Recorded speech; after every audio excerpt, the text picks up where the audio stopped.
Hello, I want to introduce you to a problem that we will see later. It will not be on your first test, but we're going to practice it. It has some of the same components with a little twist. So if you would, in a second, I want you to enter some numbers in. Okay? Do not enter these numbers into a list. If you would, put these numbers into list 1. And then these numbers into list 2, and make sure that they are across from one another, so order does matter. So you can go ahead and pause and put these in list 1, these into list 2. All right, so a study was done to see if caffeine affects your mood. So is what they did, they got 11 people together, and is what they did is they gave every single person a caffeine pill, gave them a test to determine their depression level. The lower the number, the less depressed, so a lower number is good, a higher number is not. And then they also gave them a placebo pill. They didn't know what pill they were taking, and the study does say that they randomly chose when they would give the caffeine pill and the placebo pill. So maybe at the beginning of the day, they flipped a coin, and if it was heads, they would get the caffeine pill. And if it was tails, they get the placebo. So the order was randomized. So we want to see if we want to construct and interpret a 90% confidence interval for the mean of the difference in depression level. Now this experimental design, where every single person does both treatments, every single person on one day takes a caffeine pill, and on another day takes just a sugar pill, a placebo. This is called a matched pairs design. We talked about it first semester, and it's very good. It makes sure that every variable is accounted for because every person is the same, except the only thing that's different is the treatment. The caffeine pill versus the placebo or nothing. And in this problem, we honestly do not care about list 1, and we don't care about list 2. We care about the difference between the two. We care how far apart are these numbers. Okay? So, here we go. 4-step process. Step number 1. Step 1 is to write the name. We need to know, is this a mean problem or a proportion problem? Construct and interpret for the mean, and it is the mean of the difference. So this is what we write. It is a mean problem, so it is still a one sample t, because t goes with mean, and it's not just the one sample t confidence interval for the mean, it's for the mean of the differences, okay? We care about the difference between the depression levels. So the mean of the difference. One sample t mean of the difference, and sometimes you'll see it also labeled as matched pairs. You don't have to write both, but sometimes you'll see that. And that's step number 1. It's the mean of the differences. So that's a little bit different. Step 2 is the conditions. Where did we get these numbers? Now, these people were not randomly chosen. They were volunteers. But the treatments were randomly assigned. So there is randomization in there, which is good. So we need to say that it is not a simple random sample. We didn't randomly pick these people, but we did assign the treatments randomly. So we want to say treatments randomly assigned. Treatments randomly assigned.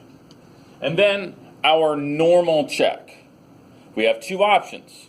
Can I use the central limit theorem? No, I cannot use the central limit theorem because I only used 11 people, which is not more than 30. So that means I'm going to have to graph something. I am not going to graph list 1, and I'm not going to graph list 2. I'm actually going to graph the differences.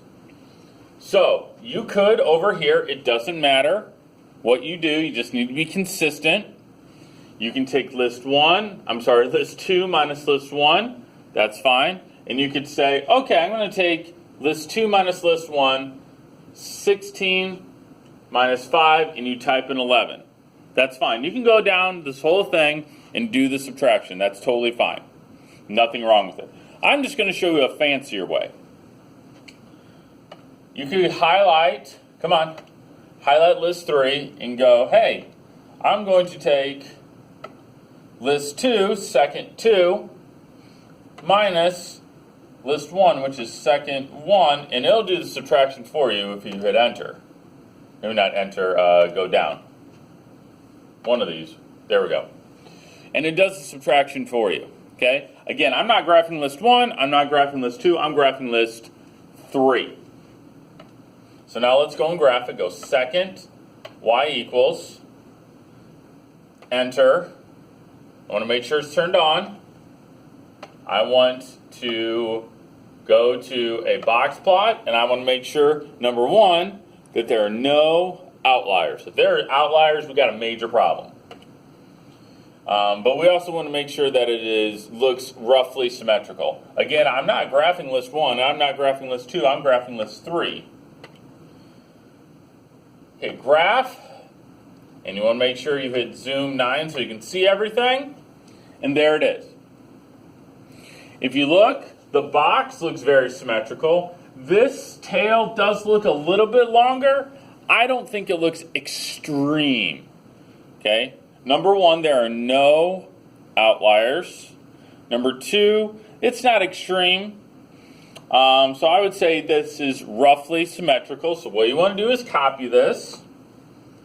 You want to copy it. Doesn't need to be amazing, but it needs to be somewhat good.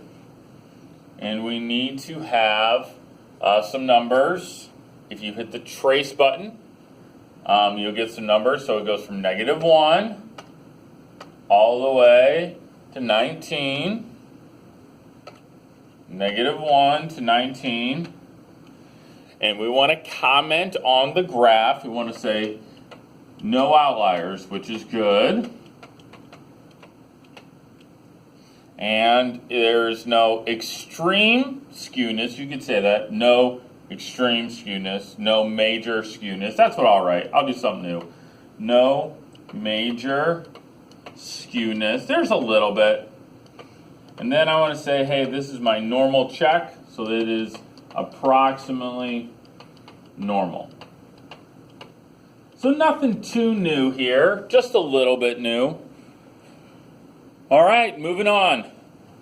Number 3, which is our calculator, our calculator step.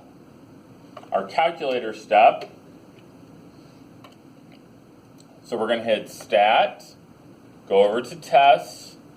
And this is a mean problem. So we're going to go to a 1 sample t interval, which I believe is just called t interval. It's number 8 for me. Hit enter. They gave us all the data. So we're going to use data for this, not stats. We are using list 3 for this. We're using list 3. If it does not say list 3, hit second 3. Frequency stays the same. I believe they wanted a 90% confidence interval, so 0.90. And then we go to calculate. And I'm just going to write 3.6 to 11.1. 3.6 to 11.1. So again, step 3 is, can I use my calculator correctly? Step 4, here we go. We are 90% confident that the mean, and then I would go back and try to copy, okay? We are 90% confident that the mean of the difference in depression level. You could just copy that, because you definitely want the word difference here. It's the mean of the difference. That the mean of the differences in depression level, put it in context, is between 3.6 and 11.1. If you want to put depression points, that would be fine as a label, but I don't think we need it here because it's kind of a points on a scale. But normally we would want to put units here: centimeters, pounds, seconds. In this case, I don't think we need one. That is the 4-step process, but I'm going to introduce you to making a decision. You're not doing this on the first test. This is an introduction. So let's actually make a decision. Does caffeine, on average, help people's depression level? Does it go down? So for a confidence interval, we are subtracting, right? We found the difference. What if caffeine and actually doing nothing have no difference? What number would we get when we subtract? If I took caffeine minus placebo and they had no difference, these were the same, then we would have a difference of 0.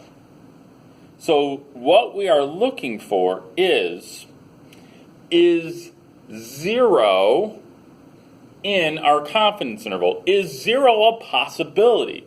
That's not really statistical, but it kind of makes sense to me. Is 0 in here? Is 0 a possibility? Is 0 in this confidence interval? No, it is not. So if we were actually going to make a conclusion based on this confidence interval, we would say, yes, caffeine on average does improve the depression level because 0 is not in the confidence interval. Caffeine on average does improve the depression level or lowers the depression level because 0 is not in the confidence interval. Now, there's a big phrase in there. The phrase on average. If you look back at our original data, a lot of people do lower their depression level. This person went from 16 to 5. Great. This person went down from 23 to 5. Now, a couple of people barely moved. 5 to 4, didn't move much. 3 to 0, There's actually one person who went from 1 down to 0. So caffeine did not work for everybody. Okay, that phrase on average is huge. Most of the time in life, on average means, on average, but it doesn't work for everyone. Things in life might work for the person next to you, but might not work for you, and that's fine. There's nothing wrong with that in life, and there's nothing wrong statistically. We didn't do anything wrong statistically. Okay, for the most part, caffeine does seem to help. But it might not work for you, okay, and that's totally fine. All right, I think I'm done. I think I have a joke. Again, this is the only thing you need to do. We're going to see this later. It's an introduction. We'll talk about it when you get back to school next week. But here's a couple jokes about coffee. By the way, I love coffee, and yes, I do like cream in my coffee, typically French vanilla. Here we go. Stealing someone's coffee is a crime called mugging. Ha ha! What is the opposite of coffee? No, it's not tea. Sneezy. What's the opposite of coffee? It's sneezy. All right, you guys have a good one.